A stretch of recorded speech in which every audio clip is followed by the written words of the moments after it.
मित्र, जय माता जी। मैं हूँ पंडित युगवीर जैन। हमारे आज के इस वीडियो में हम कुंभ लग्न में राहु की चर्चा करेंगे। जैसा कि हमारे हर अलग अलग लग्न के वीडियोस में हमने राहु के बारे में बताया, जो भी हमारे पुराने वीडियोस बने हैं, कि राहु कलयुग में बहुत ज़्यादा महत्वपूर्ण ग्रह है, लेकिन उनका फिजिकली कोई अस्तित्व नहीं है। वो छाया ग्रह है, शेडो प्लैनेट है।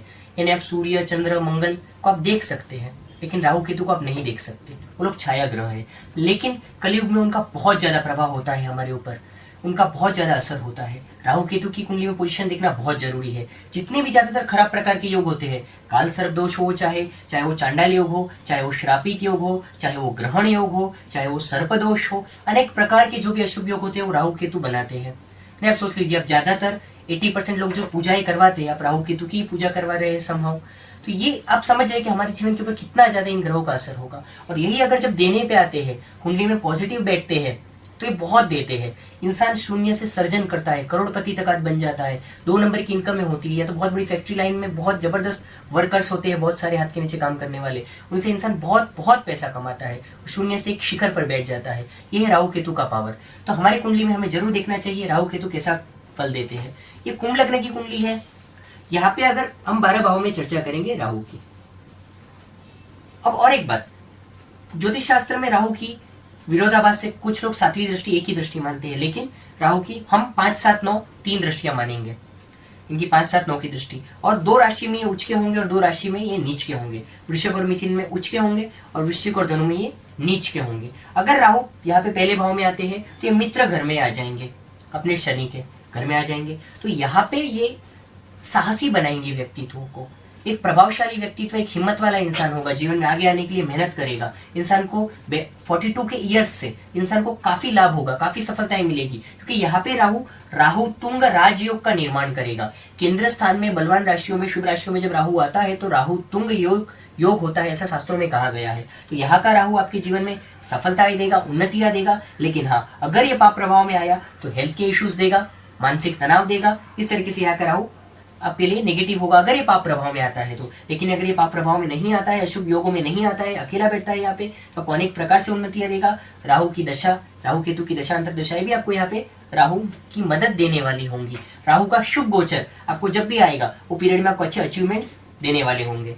राहु की अगर हम एक दृष्टि की बात करें, यहाँ पे दृष्टि के कारण, 5वीं दृष्टि के कारण संतान के संबंधी छोटे मोटे मतभेद, छोटी मोटी चिंताएं और पढ़ाई में कुछ चंचलता, पढ़ाई में कुछ बाधा। ऐसे में छोटी उम्र में अगर राहु की दशा आती है तो पढ़ाई में चंचलता आपकी बढ़ सकती है, आपके बच्चे की चंचलता पढ़ाई में बढ़ सकती है। उस टाइम पे तो उनको सरस्वती माता की आराधना करानी चाहिए, आपको देवी माता की आराधना करानी चाहिए, जिससे उनकी नकारात्मकता कम होती है। शिव जी की आराधना करा सकते हैं, जैन धर्म वाले नेमिनाथ भगवान की आराधना करा सकते हैं यहाँ पे। और राहु अगर यहाँ पे 7वें घर पे, एक दृष्टि 7वें घर पे पड़ेगी तो यहाँ पे जीवन साथी से यहाँ पे मतभेद होगा, पति पत्नी में यहाँ पे कुछ छोटे मोटे मतभेद आएंगे, आपको ध्यान रखना चाहिए, भागीदारी में संभल कर काम करना चाहिए। इनकी एक दृष्टि पड़ेगी 9वें भाव के ऊपर, जो कि आपको भाग्योदय में कुछ संघर्ष से उन्नति देने वाली होगी।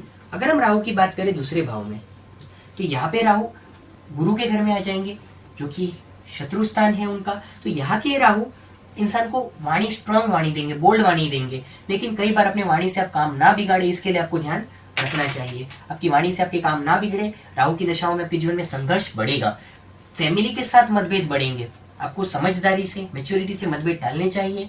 यहाँ पे आपको राहु की वजह से आर्थिक प्रगति जो होनी चाहिए उस प्रगति में कमी आएगी। तो यहाँ पे आपको आर्थिक प्रगति के लिए यहाँ पे राहु के उपाय आपको जरूर करने चाहिए। ऐसे में राहु की दशांतर दशा आ रही है तो आपको उसके उपाय, जप, तप, दान, ये सारे उपाय और कुंडली दिखाकर आपको कौन से रत्न सपोर्ट करते हैं, ये सब उपाय आपको भृगु संहिता के 4 उपाय करने चाहिए। लाभ होगा। वाणी पर संयम रखना चाहिए। इनकी जैसे कि एक दृष्टि पड़ेगी 6ठे रोग के भाव के ऊपर, तो यहाँ पे आपको छोटे मोटे हेल्थ के इशू, और ऐसे में कोई अगर घाव या चोट लगना ऐसा होता है और उसमें राहु की दशा होती है तो उसका तुरंत इलाज कराना चाहिए, नहीं तो वो बढ़ जाता है। राहु की यहाँ पे 8वें घर पे दृष्टि होगी तो ये भी संघर्ष से आपको सफलता, यहाँ पे संघर्ष बढ़ेगा। संघर्ष से, मेहनत से, कठिन परिश्रम से आपको यहाँ पे उन्नति होगी। अपने ससुराल के साथ आपको संबंध थोड़ा मैनेज करना चाहिए, मनमुटाव बढ़ सकता है जो इस तरीके से। और इनकी तीसरी दृष्टि पड़ेगी यहाँ पे 10वें घर के ऊपर, लेकिन ये भी इनकी नीच की दृष्टि होगी। इसके लिए यहाँ पर भी गवर्नमेंट से हमें ध्यान रखना चाहिए, कोई गलती ना हो। व्यापार में भी हमें संभल कर काम करना चाहिए, वरना अचानक नुकसानी आ सकती है। यहाँ पे पिता से मतभेद आ सकते हैं, छोटे मोटे जनरल मामूली हमें यहाँ पे ध्यान रखना चाहिए, राहु के उपाय करने चाहिए। अब हम बात करते हैं राहु की तीसरे भाव में। यहाँ पे राहु मंगल के घर में आ जाते हैं, उनके कट्टर दुश्मन के घर में आ जाते हैं। तो यहाँ पे जब राहु आते हैं, लेकिन राहु के लिए स्थान बहुत अच्छा माना गया है। इंसान पराक्रमी होता है। यहाँ का राहु शास्त्रों में कहा गया है कि कुंडली की जातक में दूसरे कितने ही अशुभ योग हो और जातक की रक्षा करता है। अब इसको हम कैसे समझे? तो मैं ये कहना चाहूंगा कि हम लोग इतनी सारी कुंडलियां देखते हैं, लेकिन जब कभी हम राहु की ऐसी प्लेसमेंट देखते हैं और दूसरे अशुभ योग होते हैं तो उनको उतनी मात्रा में अशुभ फल नहीं मिल रहे होते हैं। ऐसा राहु रक्षा करता है, ये शास्त्रों की बात 100% सही पड़ती है। लेकिन शत्रु के घर में है तो यहाँ पे संघर्ष भी देंगे, हार्डवर्क ज्यादा करना पड़ेगा, जहां तक मेहनती होगा, जहां तक पुरुषार्थवादी होगा, जहां तक यहाँ पे साहसी होगा। लेकिन यहाँ पे आपको हार्डवर्क बढ़ाएगा, मेहनत के अनुरूप सफलताएं थोड़ी कम मिलेगी, लेकिन आपको यहाँ पे मेहनत करते रहना चाहिए। यहाँ पे राहु के उपाय करने चाहिए, तो आपको हार्डवर्क से अच्छी दशाओं में आपको उन्नति जरूर मिलेगी। आपकी जो भाग्योदय वाले ग्रह होंगे उनमें आपको जरूर उन्नति मिलेगी। लेकिन यहाँ का राहु एक चीज देगा, विरोधियों से आपकी रक्षा करेगा। कॉम्पिटिटर्स जो आपके होंगे, कॉम्पिटिटर्स के सामने आप अपनी मेहनत करके कॉम्पिटिशन में आप सक्सेस हो पाएंगे, लेकिन हार्डवर्क से। जैसा कि हम लोग कुछ लोगों को देखते हैं कि 2-4 बार ट्राई करना पड़ता है लेकिन फिर सफलताएं मिलती है। इस तरीके से यहाँ का राहु आपको फायदा देगा। एक दृष्टि की बात करें, 7वें भाव पे एक दृष्टि पड़ेगी, यहाँ पे जीवन साथी से कुछ मतभेद देगा, आपको ध्यान रखना चाहिए। यहाँ पे एक दृष्टि पड़ेगी भाग्य भाव के ऊपर, कुछ हार्डवर्क से संघर्ष से आपको उन्नति मिलेगी। लाभ स्थान पे एक दृष्टि पड़ेगी इनकी, नवम दृष्टि, गुरु की ही तरह इनकी 5, 7, 9 दृष्टियां होती है। तो एक जो दृष्टि नवम स्थान पे पड़ेगी कि आपको मेहनत के अनुरूप लाभ नहीं मिलने देती है, मेहनत से कुछ लाभ में कमी लाती है। लेकिन लाभेश बलवान है तो आपको चिंता की बात नहीं है। तो दृष्टि का पावर सिर्फ 20-25% होता है, लेकिन अगर वो स्थान बहुत बलवान हो जाता है तो कुछ संघर्ष से आपको उन्नतियां जरूर अच्छी मिलेंगी। अगर यहाँ पे 4थे भाव में राहु आ जाते हैं तो यहाँ पे ये उच्च के हो जाएंगे। और यहाँ पे केंद्र में जैसा कि मैंने कहा बलवान वृषभ राशि के राहु है, राहु तुंग राजयोग का निर्माण होगा, आपकी प्रॉपर्टी के योग बहुत अच्छे मिलेंगे, माता से लाभ होगा, फ्रेंड्स से आपको यहाँ पे लाभ होगा, आपकी चाहना, आपकी लोकप्रियता बहुत बढ़ेगी। ऐसे में अगर आप कोई सेलिब्रिटी लाइन में है, ऐसे में अगर आप पॉलिटिकल लाइन में है, ऐसे में आपका सूर्य मंगल पावरफुल है, अगर इस तरीके से, तो आपको पॉलिटिक्स में सफलता मिलेगी, लोकप्रियता बहुत बढ़ेगी। अगर आप फिल्म लाइन में भी वगैरह है तो आपको लोकप्रियता बहुत देगा यहाँ का राहु। राहु हर चीज को एक्सपांड कर देता है, पॉजिटिव होता है तो हर चीज को बड़ा कर देता है, बड़ा मकान देगा, बड़ी प्रॉपर्टी देगा, भले किसी कुछ बड़ी बड़ी जमीन पड़ी होगी इंसान के पास, इस तरीके से बड़े लाभ देगा। लेकिन राहु बिगड़ता है तो नुकसान भी बड़ा कर देता है। इस तरीके से राहु का फल होता है। 42वें साल से यानी कि 42 ईयर से इंसान को बहुत लाभ होगा। यहाँ पर 42 ईयर से इंसान की उन्नति मिलेगी, प्रगति बढ़ेगी। राहु का भाग्योदय का वर्ष होता है 42 ईयर्स। इस हमने भाग्योदय का भी एक वीडियो बनाया, उसमें भी हमने ये चीज बताई है। लेकिन व्यापार स्थान पे इसकी नीची दृष्टि पड़ती है, तो जरूर यहाँ पे थोड़ा सा व्यापार में थोड़ा हमें संघर्ष करके, हार्डवर्क करके हमें आगे आना होगा। और पिता के साथ हमें यहाँ मतभेद टालने चाहिए। गवर्नमेंट से संबंधी भी कहीं कुछ गलती कर रहे हो, कहीं हम टैक्स बचाने के लिए, कहीं भी क्या कुछ लोग जो बाहर के देशों में है, यहाँ का बाहर जाने के लिए भी मदद करेगा। अगर दूसरे लोग सपोर्ट कर रहे हैं तो वहाँ का कोई भी आप कानून ना तोड़े, उसका आप ध्यान रखें, नहीं तो आपको फटका पड़ सकता है, आपको नुकसानी हो सकती है। अब हम बात करते हैं राहु की 5वें घर में। अगर यहाँ पे राहु आते हैं तो यहाँ भी उच्च के हो जाते हैं। जनरली राहु 5वें घर में सर्पदोष माना जाता है राहु का, लेकिन यहाँ पे उच्च के हो जाएंगे तो इनका फायदे, यहाँ का राहु इंसान को बहुत सफलताएं देगा, इंसान की बुद्धि बहुत अच्छी होगी, इंसान को 5th हाउस सडन गेन्स मिलेंगे, अचानक जिसे हम लाभ कहते हैं। यहाँ का राहु इंसान को भाग्यशाली संतान देगा। यहाँ लेकिन कई बार राहु की वजह से संतान कई बार उद्यमी होती है, हम बोलते हैं बहुत धमाली बच्चा है, बहुत मस्तीखोर है, थोड़ा कम सुनता है, तो ऐसा उद्यमी बच्चा यहाँ पे राहु देगा। और यहाँ का अगर राहु उच्च का होता है तो हमें सडन गेन्स के लाभ देता है, हमें संतान से लाभ होता है, हमें अनेक प्रकार से राहु की दशा, अंतरदशा और शुभ गोचर में प्रगति, प्रमोशंस, उन्नति, ऐसे हमें अनेक प्रकार से लाभ होते हैं। लेकिन बचपन में राहु की दशा आती है तो पढ़ाई में तो आपको उन्नति जरूर मिलेगी, लेकिन आपका ध्यान भटकेगा जरूर, उसका असर आपके परसेंटेज में आ सकता है। तो ऐसे में अगर आपका बच्चा है, अगर ऐसे आपके बच्चे की कुंडली में है तो, और अगर राहु की दशा आ रही है तो सरस्वती माता की जाप कराइए, थोड़ा बहुत मेडिटेशन कराइए, तो उसका वो जो पावर है वो थोड़ा कॉन्सेंट्रेशन में आ जाएगा। इनकी एक दृष्टि जो है वो भाग्य स्थान पे पड़ती है। अगर हम दृष्टि की बात करें तो कुछ हार्डवर्क से हमें सफलताएं मिलती है। इनकी दूसरी दृष्टि की बात करें, लाभ भाव पे पड़ती है। जो भी नीच की दृष्टि है तो हमें यहाँ पे कुछ हार्डवर्क से ही लाभ करवाती है, क्योंकि नीच की दृष्टि है। और एक दृष्टि पड़ती है लग्न भाव के ऊपर, तो यहाँ पे लग्न भाव के ऊपर देखने के कारण भी यहाँ पे कुछ छोटे मोटे हेल्थ के इश्यूज, और अगर उनके शत्रु ग्रह पे दृष्टि पड़ रही है तो उनकी दशांतर दशा में हेल्थ के इश्यूज के लिए हमें ध्यान रखना चाहिए। अगर हम बात करें 6ठे भाव में राहु की, तो 6ठे भाव में राहु हो गए कर्क राशि के, ये इनकी मूल त्रिकोण राशि भी कही गई है ज्योतिष शास्त्र में। तो यहाँ का राहु, कर्क राशि में राहु बहुत पावरफुल होता है।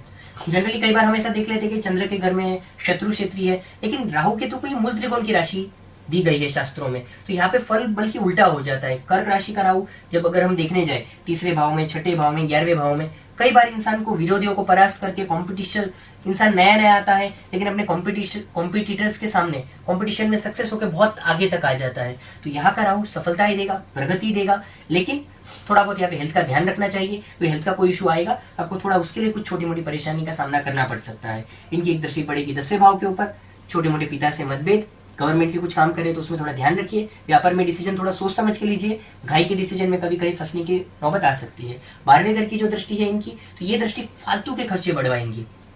आप अगर फॉरेन जाना चाहते हैं तो उसके लिए मदद करेगा, लेकिन फालतू के खर्चों पर आपको नियंत्रण रखना चाहिए, नहीं तो आपकी बचत कम होने देगा, आपकी प्लानिंग में गड़बड़ी करवाएगा। इनकी एक दृष्टि पड़ेगी नवम भाव, धन भाव के ऊपर 9वीं दृष्टि पड़ेगी, तो ये वाणी स्थान पे पड़ेगी। वाणी बोल्ड होगी, प्रभावशाली होगी।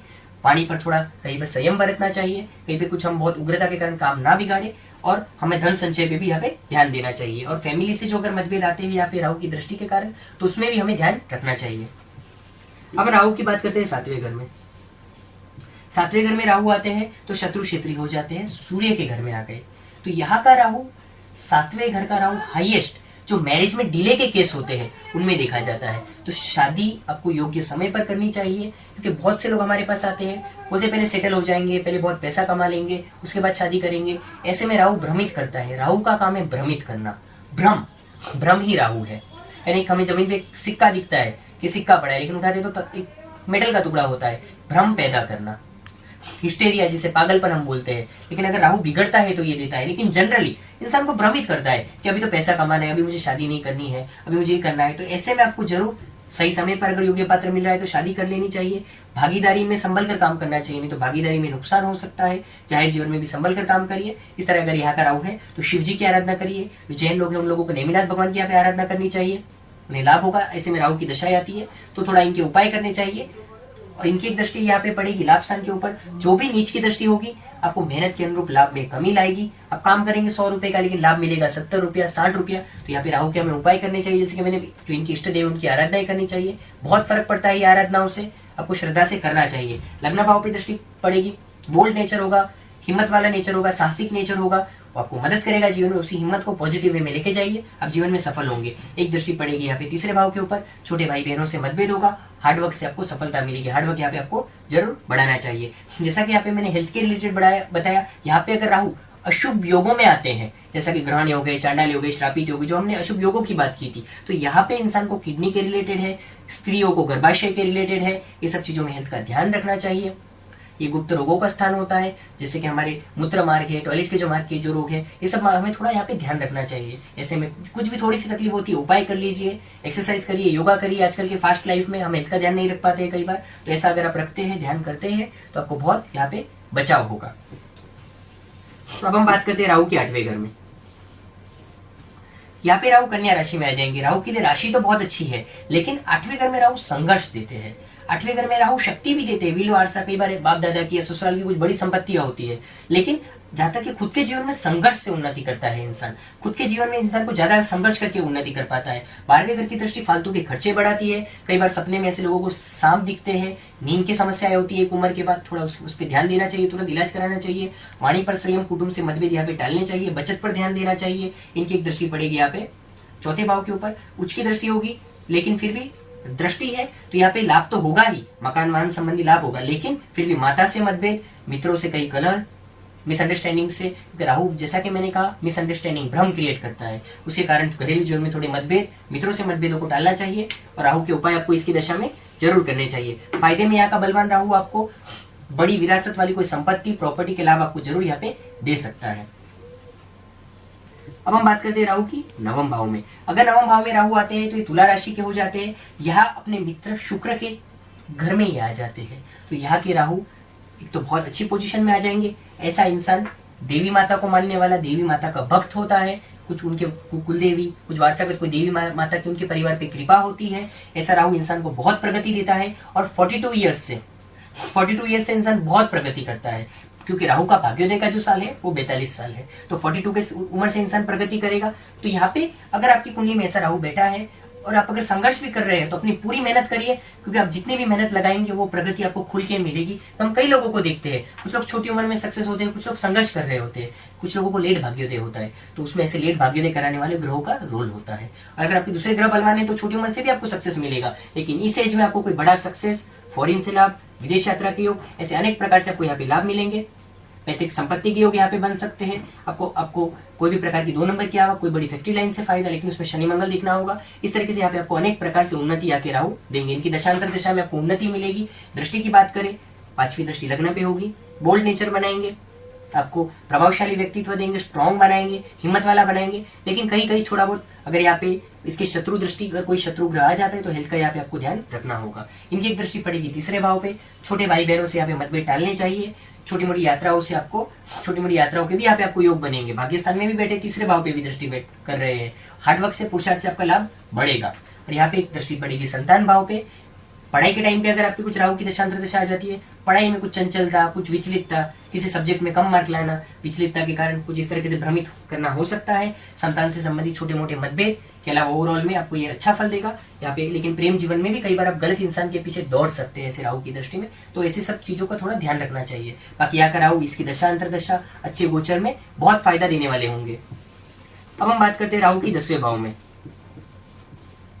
यहाँ के राहु हो जाएंगे नीच के, वृश्चिक राशि में। जैसा कि मैंने बताया, तो 2 राशि उच्च की है उनकी और 2 राशियां नीच की। यहाँ पे नीच के हो जाएंगे तो गवर्नमेंट से नुकसान होता है, पिता से मतभेद आते हैं, पिता से ट्यूनिंग बिगड़ती है। यहाँ का राहु हमें आजीविका के क्षेत्र में, अगर आप बिजनेस कर रहे हैं तो आपको उसमें नुकसानियां होती है। मेहनत के अनुरूप आप उसको ऊंचाइयों तक लेके नहीं जा पाते। आपको लगता है आपके पास इतना नॉलेज है, आपके सामने कुछ लोगों को बहुत खाली 10% ही नॉलेज है, लेकिन वो लोग ऊपर तक आ गए हैं, लेकिन आप पहुंच नहीं पा रहे हैं। ऐसी सब नकारात्मकता राहु देता है। राहु अगर नीच का है तो यहाँ पे आपको काले कलर के कपड़े नहीं पहनने चाहिए। शिव जी की आराधना करिए, कुत्तों की सेवा करिए, कुत्तों को रोज दूध पिलाइए। जैन लोग हैं उनको नेमिनाथ भगवान की आराधना करनी चाहिए। और यहाँ के राहु के उपाय हमें करने चाहिए अनेक प्रकार से। पक्षियों को पंचदान खिलाइए। ऐसे उपाय करने से यहाँ का राहु आपको नेगेटिविटी उनकी सुधरेगी। और राहु की दशांतर दशा है तो कोई बड़ा रिस्क मत लीजिए, बड़ा जोखम मत लीजिए, ये तो आपको नुकसान बड़ा हो सकता है। एक दृष्टि पड़ेगी पैसे के भाव पे, कुटुंब से मतभेद टालने चाहिए। ये सब बिजनेस का टेंशन आप कोई फैमिली पे नहीं निकाले। वाणी उग्रता के कारण फैमिली से रिलेशन में कटुता आ सकती है, उसका आपको ध्यान रखना चाहिए। 4थे स्थान पे दृष्टि होगी उच्च की। माता से, मित्रों से लाभ तो होगा, लेकिन फिर भी उनसे कुछ मतभेद भी, वैचारिक मतभेद भी यहाँ पे आएंगे। एक दृष्टि पड़ेगी 9वीं दृष्टि यहाँ पे 6ठे भाव के ऊपर। तो ये दृष्टि भी छोटे मोटे हेल्थ के लिए हमें यहाँ पे ध्यान देना चाहिए। काम की टेंशन में आप हेल्थ पे ध्यान नहीं दे रहे तो जरूर हेल्थ पे ध्यान आपको यहाँ पे देना चाहिए। पिता से भी संबंध सुधारने चाहिए, उनका आशीर्वाद लेना चाहिए। गरीबों को दान करना चाहिए, मजदूरों को दान करना चाहिए, शनिवार को दान करना चाहिए आपको, ऐसे अगर नीच के राहु है तो। यहाँ पे जो नीच के राहु है धनु राशि में 11वें घर में, ये भी दूसरी नीच की राशि है। जैसा कि मैंने कहा था, यहाँ की नीच के राहु भी आजीविका पे, आपके आवक पर असर करेंगे, क्योंकि ये व्यापार का स्थान है तो ये इनकम का स्थान है कि व्यापार करके कितना कमाएगा आदमी। ये बिजनेस है, बिजनेस कई लोग करते हैं, उसमें भी आवक यहाँ से साबित होगी।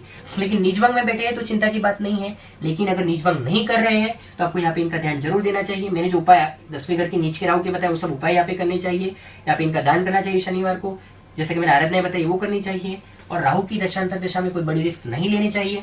बड़े भाई बहनों से, यहाँ पे बड़े भाई बहन का स्थान है, यहाँ पे कई बार मतभेद बढ़ सकते हैं, तो हमें उस सब चीजों पे, नेगेटिविटियों पे ध्यान देना चाहिए। ऐसे में हार्डवर्क करिए, कोई बड़ी रिस्क मत करिए कि है वो भी नुकसान हो जाए। ईश्वर की आराधना करिए ताकि सही रास्ता मिलेगा। सोच समझ कर काम करिए। इनकी एक दृष्टि की अगर हम बात करें, 5वीं दृष्टि यहाँ पे 3रे भाव पे पड़ेगी। छोटे भाई बहनों से भी ये कुछ मतभेद और कठिन पुरुषार्थ, आपकी हार्डवर्क मेहनत बढ़ेगी। कुछ लोग जैसा कि बोलते हैं बहुत हार्डवर्क करना पड़ता है हमें, तो हार्डवर्क आपका बढ़ेगा और आपको करना चाहिए ऐसी दशाओं में ताकि आपको सफलता बढ़े। इनकी दृष्टि पड़ेगी संतान भाव पे, उच्च की दृष्टि है। संतान से लाभ तो होगा लेकिन मतभेद टालने चाहिए। इनकी एक दृष्टि पड़ेगी यहाँ पर 9वीं दृष्टि पड़ेगी या 7वें भाव के ऊपर, जीवन साथी से भी मतभेद टालने चाहिए। और यहाँ का राहु नीच का है तो आपको लेग से रिलेटेड कोई प्रॉब्लम्स के लिए आपको ध्यान रखना चाहिए। स्टमक से रिलेटेड प्रॉब्लम्स के लिए आपको ध्यान रखना चाहिए। पग के रिलेटेड प्रॉब्लम्स के लिए आपको ध्यान रखना चाहिए।